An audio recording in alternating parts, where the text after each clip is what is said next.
Hello everyone. Today we are going to discuss about the informed consent form and vulnerable population. An informed consent form is a critical document used in a medical research and clinical setting to ensure that individuals fully understand the nature, purpose, risk and benefit of the procedure, treatment or study before they agree to participate. It serves to protect the rights and well-being of the participant. So first one is the introduction. This section explains the purpose of the form and the study or procedure it pertains to. Next is the study or procedure detail. Detailed information about what the study or procedure involves, including its purpose, objective, duration, and any specific task or activity the participant will be involved in. Next is the risk and benefits. A comprehensive list of potential risk, discomfort, and inconvenience associated with the participation, as well as potential benefits. These could include physical, psychological, social, and economical consideration. Next is the voluntary participation. A statement emphasizes that participation is entirely voluntary and the participant has the right to withdraw at any time without consequences. Next is the confidentiality. Explanation of how the participant personal information will be handled and protected. Next is the contact information. Detail of who to contact for questions, concern or emergency related to the study or the procedure. Next is the alternative option. Any alternative treatment or procedure available and their potential risk and benefit. Next is a financial consideration. If applicable, information about compensation for the participation and any cost the participant might incur. Next is a right. A statement outlining the participation right, including their right to refuse or withdraw from the participation without penalty. Next is a signature. Space for the participants signature and the date indicating their understanding of the information presented and their voluntary agreement to the participate.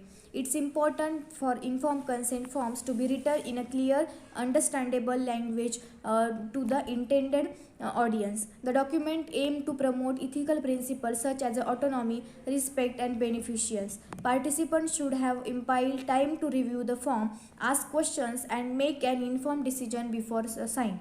In medical and research context, obtaining informed consent is legally and ethically required before proceeding with any procedure or study involving human participant. The forms serve as a tangible record of the consent process and help to protect the both participant and the researcher or healthcare provider involved. Next is a vulnerable population. Vulnerable population refer to the group of individuals who, due to various circumstances, are at a higher risk of experiencing adverse health outcomes, social disparities, or unequal treatment. This population often face challenges that can limit their ability to access resources, participate fully in society, or make informed decisions about their well-being. In that it consists economic disadvantages. People who are economically disadvantaged may lack access to basic necessities such as food, housing, and healthcare. This can lead to health outcome, limited educational opportunity, and reduce overall quality of the life. Next is a racial and ethnic minorities.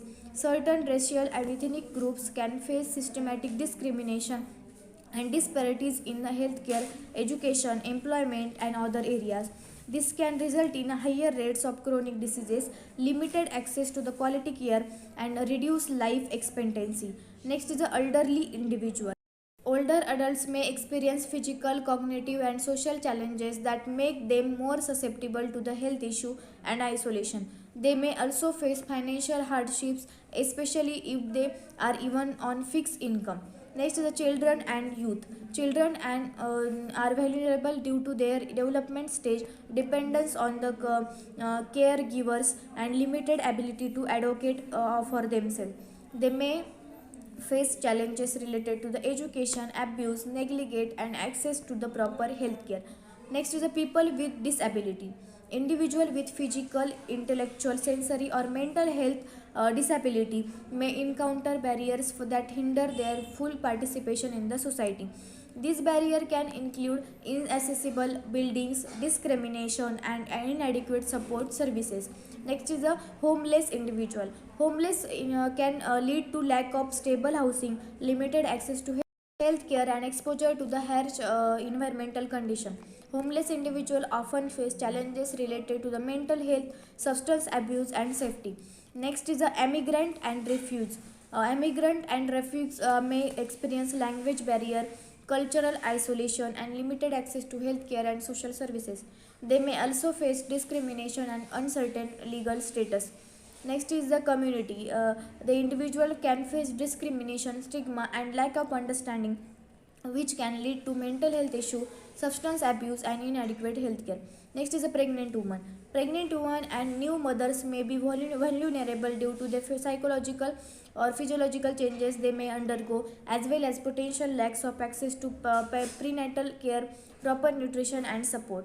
Next is the prisoners and formerly incarcerated individual.